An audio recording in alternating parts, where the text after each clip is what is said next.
शिखा एक आलसी किस्म की लड़की थी जिसके स्कूल टाइम में भी अक्सर काफी जुए रहा करते थे, लेकिन फिर समय के साथ सभी खत्म हो गई। लेकिन शिखा ने अपने बालों का ध्यान रखना छोड़ दिया, जिससे फिर उसके सिर में जुए हो गए। जुए तो खत्म हुए नहीं, लेकिन शिखा की शादी ऋत्विक नाम के लड़के से हो जाती है। कुछ दिन बीतते हैं। शिखा घर की सारी जिम्मेदारी को अच्छे से निभाती है। वहीं दूसरी ओर रसोई में काम करते करते अपने सर को भी खुजाती है और कहती है, ओहो, ये मेरी सर की खुजली बंद क्यों नहीं हो रही है? बहुत खुजली हो रही है मेरे सर में। मम्मी। शिखा खुद से बड़बड़ाकर बोल ही रही होती है कि उसकी सास रेखा आकर बोलती है, अरे बहू, ये बंदर की तरह सिर को क्यों खुजा रही है? कहीं जुबो तो नहीं हो गई ना तेरे सर में? नहीं नहीं माँ जी, मम्मा मेरे सिर में कोई जू नहीं है माँ जी। अच्छा ठीक है, क्योंकि जू वाले लोगों से मुझे सख्त नफरत है। खैर, आज क्या बनाया है तेरे खाने में? वो माँ जी, मैं चीले बना रही थी। आप बैठिए, मैं बस अभी लाई। लगता है तूने पुदीने की चटनी भी बनाई है। ला जल्दी से लेकर आ, मुंह में पानी आ रहा है। बस माँ जी, 2 मिनट में लेकर आई। ये बोलकर रेखा टेबल पर जाकर बैठ जाती है और शिखा जैसे ही उसे प्लेट में चीले परोसने लगती है तो उसके सिर में बहुत जोर की खुजली होती है। खुजली करते वक्त उसके नाखून में एक जुआ आ जाता है। उसे मारते हुए वो धीरे से कहती है, आय हाय, ये जुए तो अभी आ गई। कहीं माँ जी ना देख ले मेरे जुए को। जल्दी से इसे मार देती हूँ। शिखा उस जुए को मारकर अपनी सास की प्लेट में चीले रखती है कि उसकी नाखून से जुए निकलकर उस प्लेट में चलने लगते हैं। शिखा को इस बात का कुछ पता नहीं चलता। जैसे ही रेखा उस चीले को उठाकर खाती है तो उस पर जुए चलता देख तिल मिलाकर बोलती है, अरे मैया करम जली नासपीटी कहीं की, ये क्या है? मुझे जुए खिलाकर बीमार करना चाहती है क्या? अच्छा, तभी तू रसोई में अपना सिर खुजाई जा रही थी। सच बता, जुए हैं ना तेरे? हाँ माँ जी, मेरे जुए हैं। जुए, वो मैं डर गई थी, इसलिए मैंने आपको बताया नहीं। करम जली कहीं की, जा ले जा इस चीले को मेरे सामने से। माँ जी, आप नाराज मत होइए, मैं आपको दोबारा बनाकर खिला देती हूँ। अरे नहीं, क्या पता तू फिर से मेरे लिए जू डालकर लाए उसमें। जी खराब कर दिया तूने। माँ जी, मेरा विश्वास कीजिए, अब ऐसा नहीं होगा। इस तरह रेखा शिखा से नाराज होकर अपने कमरे में चली जाती है। कुछ दिन बीत जाते हैं। शिखा के सिर के जुए कम ही नहीं होते। शाम को शिखा का पति ऋत्विक घर आता है और उसके करीब आकर प्यार से कहता है, जान, आज तो तुम इस साड़ी में बहुत खूबसूरत लग रही हो। क्या राज है? ऋत्विक जी, आप भी ना। सच में आज तुम बहुत खूबसूरत लग रही हो। यहाँ बैठो। ऋतिक उसे उठाकर अपने हाथ से उसके बालों में हाथ फेराता है और पास में से गुलाब लेकर उसके बालों में लगा ही रहा होता है कि उसके सिर में जूं को चलता देख वो कहता है, अच्छी शिखा, तुम्हारे बालों में जूं कैसे लाइन बनाकर चल रही हैं? कितने जूं भरे हैं? क्या शिखा, मेरा सारा रोमांटिक मूड तुमने खराब कर दिया। प्लीज ऋत्विक जी, ऐसा मत बोलिए। आप फिक्र मत कीजिए, मैं अपना सर अच्छे से साफ कर लूंगी। अरे तुम तो रहने दो, दूर हटो। कहीं मेरे भी जुए कर दो और मैं भी खुजाता फिरूं। मुझे भी पता ही ये जुए कितने दिन में जाते हैं। मेरे तो पास ही मत आना तुम अब। ऋत्विक जी, आप मुझे खुद से दूर मत कीजिए, मैं आपके बिना नहीं रह सकती। दूर हटने को बोला है, छोड़कर नहीं जा रहा हूँ। जो मेरे बिना रह नहीं सकती तुम, अब मेरे पास मत सोना तुम। मैं तो जाऊंगी आपके पास। ठीक है, मैं ही दूसरे कमरे में सोने चला जाता हूँ। ऋत्विक ये कहकर दूसरे कमरे में सोने चला जाता है और शिखा ये सोचकर रो रो कर सो जाती है।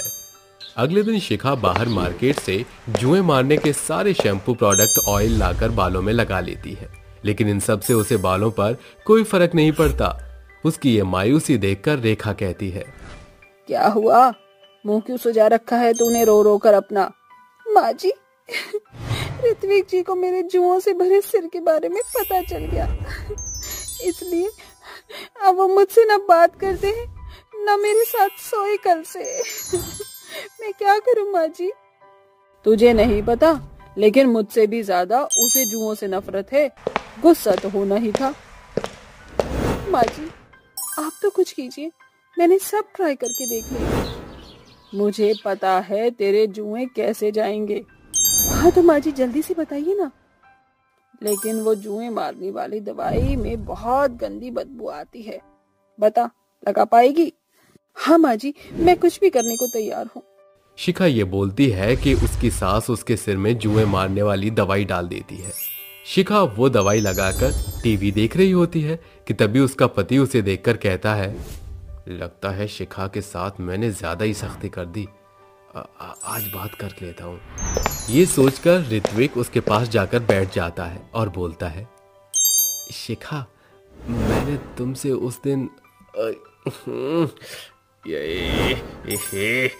ये सड़े हुए चूहे की गंदी बदबू कहां से आ रही है, बिल्कुल गोबर जैसी।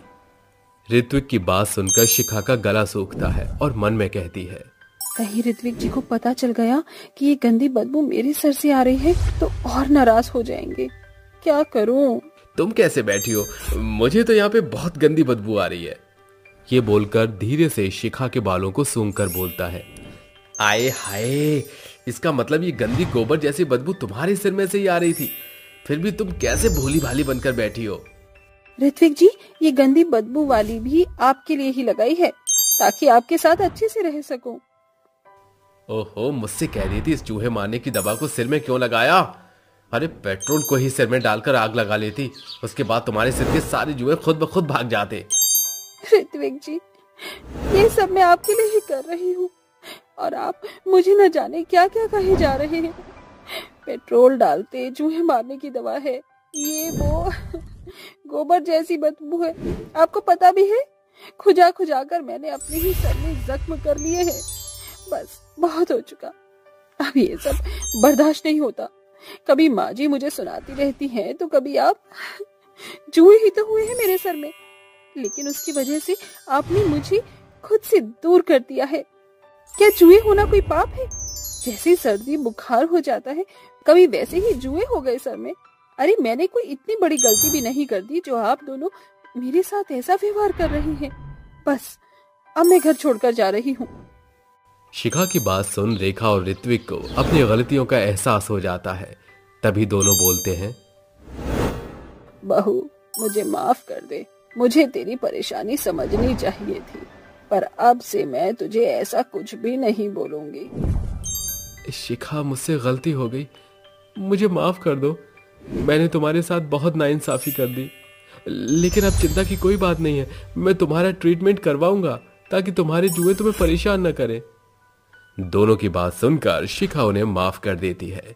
कुछ दिन बाद ऋत्विक शिखा का मेडिकल ट्रीटमेंट करवाता है, जिससे उसके सारे जुए सिर से खत्म हो जाते हैं और सब खुशी खुशी रहने लगते हैं।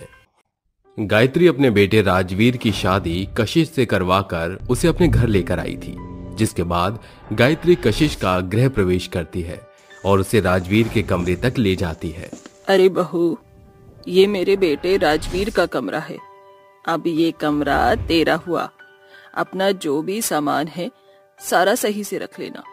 ये कहकर गायत्री वहां से चली जाती है, जिसके बाद कमरे में राजवीर आता है और कशिश से बातें करने लगता है। कुछ ही देर में वो दोनों सो जाते हैं और अगले दिन सुबह कशिश जल्दी उठकर किचन में पहुंच जाती है और सबके लिए नाश्ता बनाने लगती है।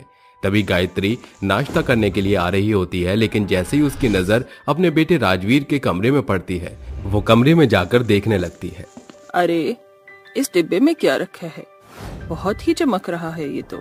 गायत्री कशिश की मेकअप करने की किट को खोलकर देखती है, जिसके अंदर उसे मेकअप करने का कई सारा सामान दिखाई देता है, जिसको देखकर वो अपने मन में सोचती है, इतना सारा मेकअप का सामान, तभी तो मैं सोचूं हमारी बहू इतनी गोरी और चमकीली चमड़ी वाली कैसे पैदा हुई। इसको लगाकर देखूं क्या, मेरी भी चमड़ी गोरी और चमकीली दिखने लगेगी। गायत्री कशिश के मेकअप के सामान को छेड़ने लगती है, जिसके बाद वो शीशे के सामने खड़ी होकर कभी आईलाइनर तो कभी लिपस्टिक तो कभी फेस पाउडर लगाने लगती है, जिसके बाद वो अपना पूरा मेकअप करके नाश्ते की टेबल पर पहुंच जाती है। गायत्री का चेहरा देखते ही राजवीर के मुंह से सारा खाना बाहर निकल आता है और खांसते हुए अपनी माँ गायत्री से कहता है, अरे माँ, क्या हालत बना रखी है तुमने अपनी। अरे जल्दी से मुंह धोकर आओ, पिताजी ने देखा तो उन्हें हार्ट अटैक आ जाएगा। अरे पागल हो गया है क्या? मैं इतना अच्छा मेकअप करके आई हूँ और तू बोल रहा है मुंह धोकर आओ?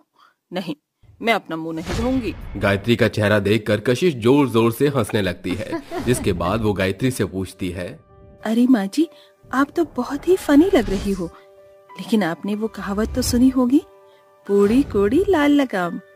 अरे माँ जी, आपको ये तैयार होना, मेकअप करना अब इस उम्र में शोभा नहीं देता। जरा अपने आप को आईने में देखिए, किसी जोकर से कम नहीं लग रही हो।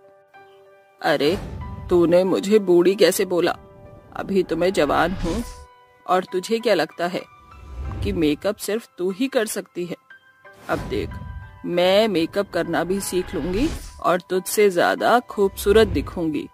गायत्री की बात सुनते ही कशिश जोर जोर से हंसने लगती है। क्या कहा?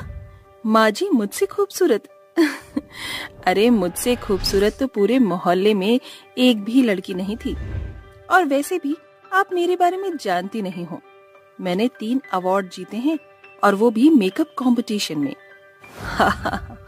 जरूर होगी तू अपने मोहल्ले की सबसे खूबसूरत, लेकिन यहाँ तो सबसे खूबसूरत मैं ही हूँ, और मेरी खूबसूरती के आगे तो तू भी कुछ नहीं है।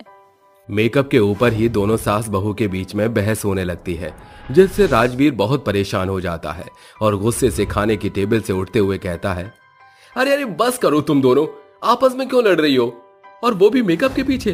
अरे माँ, आप भी ना जरा देखो आईने में खुद को, ऐसे कोई मेकअप करता है क्या? तभी राजवीर के पिता कर्नल वहां पहुंच जाते हैं। जैसे ही उनकी नजर अपनी पत्नी गायत्री के चेहरे पर पड़ती है, वो उसे देखकर दूर दूर भागने लगते हैं। अरे राजवीर बेटा, ये कौन है जो हमारे घर में सुबह सुबह आ गई? इसे यहाँ से भगाओ, अरे जल्दी करो, इसे यहाँ से भगा दो।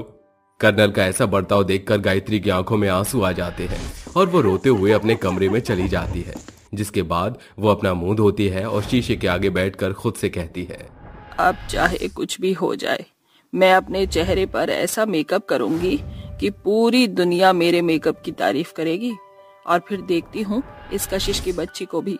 ऐसे ही धीरे धीरे दिन बीतने लगते हैं और अब गायत्री अपने चेहरे पर कई सारा मेकअप पोत कर यहाँ से वहाँ घूमती रहती है।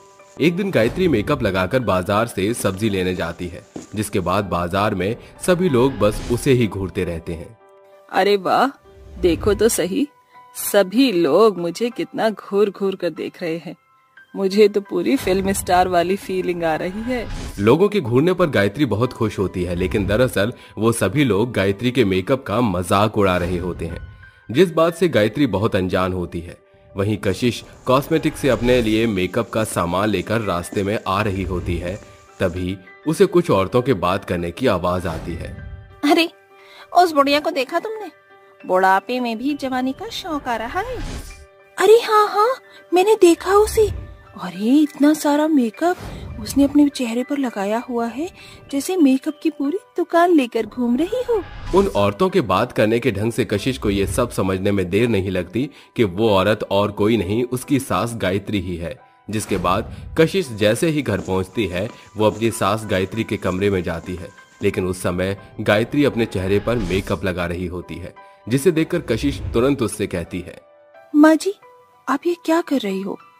अरे अगर इतना ही मेकअप का शौक है तो सीख क्यों नहीं लेती हो? आपको पता है जब आप बाहर निकलती हो तो कितने लोग मजाक उड़ाते हैं। अरे जा जा, रहने दे। मैं जानती हूँ कि तू मेरी खूबसूरती से जलती है, इसलिए ये सब बोल रही है। अब जा, मेरे को तैयार होना है। आज मैंने अपने घर पर एक छोटी सी पार्टी रखी है, और देखना सब लोग मेरी खूबसूरती की कितनी तारीफ करेंगे। कशिश के कई बार समझाने के बाद भी गायत्री उसकी एक नहीं सुनती, जिसके बाद वो शाम के लिए तैयार होने लगती है। और जैसे ही शाम होती है तो उसके कुछ दोस्त आते हैं, जो पूरी पार्टी में बस उसके चेहरे को देखकर हंसते रहते हैं। गायत्री को ये लगता है कि सब लोग उसकी खूबसूरती की तारीफ कर रहे हैं, लेकिन हकीकत में सब लोग उसका मजाक उड़ा रहे होते हैं। वहीं कशिश दोबारा से अपने कंपटीशन की तैयारी कर रही होती है। कल मेरा कंपटीशन है, इस बार तो मैं ही जीतूंगी। कशिश अपनी पूरी तैयारी के साथ सो जाती है। अगले दिन जैसे ही वे मेकअप कंपटीशन में पहुंचती है, वहां कई सारी लड़कियां मेकअप कंपटीशन के लिए आई होती हैं, लेकिन वहां बाकी लोगों के साथ साथ कशिश की सास गायत्री भी मौजूद होती है, जिसे देखकर कशिश अचंभित रह जाती है। जैसे ही परफॉर्मेंस स्टार्ट होती है, एक के बाद एक सब अपना मेकअप दिखाने लगते हैं। जैसे ही गायत्री की बारी आती है, उसके स्टेज पर आते ही सब लोग उसका मजाक उड़ाने लगते हैं और उसके ऊपर टमाटर और अंडे फेंक कर मारते हैं। इतनी बड़ी बेइज्जती गायत्री से सहन नहीं होती और भागते हुए वो वहां से जाती है, जिसके बाद कशिश अपनी सास को रोकती है और उनको शांत करवाने के बाद उनके चेहरे पर एक बहुत ही प्यारा सा मेकअप करती है, जिसके बाद वो उसे परफॉर्मेंस के लिए स्टेज पर ले जाती है। उसका मेकअप देखकर सभी लोग बहुत तारीफ करते हैं। बहुत ही कमाल का मेकअप किया है, आपके मेकअप ने उम्र को भी छुपा दिया। असली अवार्ड के हकदार सिर्फ और सिर्फ आप हो। उस कंपटीशन में कशिश के साथ साथ गायत्री को भी अवार्ड मिलता है और वो दोनों खुशी खुशी वापस घर आ जाते हैं। गायत्री को अपनी गलती पर पछतावा होता है, जिसके बाद वो कशिश से मेकअप करना सीखती है और अपनी बहू के साथ खुशी खुशी रहती है।